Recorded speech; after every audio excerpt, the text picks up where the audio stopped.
সেদিন সকালে হঠাৎ করে ফোন আসে। ফোনে শোনা হয় যে হ্যাংলা হেসেল থেকে আমাদের একটা বড় সুযোগ করে দেওয়া হয়েছে কুকিং কম্পিটিশানের।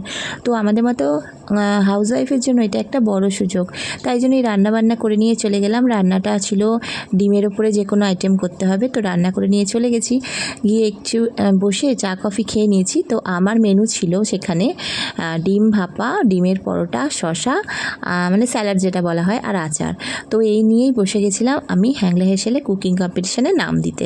তারপর তো সামনে এলো বড় একটা চমক। কী চমক জানো? দেখো, এখানে বিশেষ পুরস্কারপ্রাপ্ত ঋতুপর্ণা সেনগুপ্ত ম্যাডাম আমাদের সাথেই চলে এসেছিলেন। তো দেখো, আমার মেয়ে উত্তরীয় পরিয়ে দিল।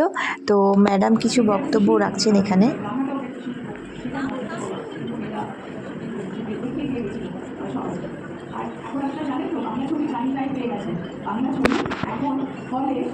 তো যাই হোক, ম্যাডাম তো চলে গেছিলেন। ফার্স্ট সেকেন্ড থার্ড যারা হয়েছিলেন তাদেরকে গিফট দিয়ে আমাদের সবার সঙ্গে ফটো তুলে ম্যাডাম চলে গেছিলেন।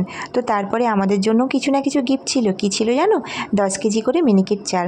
তো ধন্যবাদ, অশেষ ধন্যবাদ আমাদের মতো ঘরের বউদেরকে এরম একটা সুযোগ দেওয়ার জন্য, এত ভালো একটা সন্ধে কাটানোর জন্য।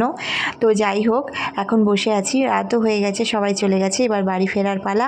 মেয়েও চলে গেছে ওর বন্ধুর সাথে, এবার আমি বাড়ি ফিরবো। তো চলো, কেমন লাগলো তোমাদের এই ভিডিওটা জানিও কিন্তু।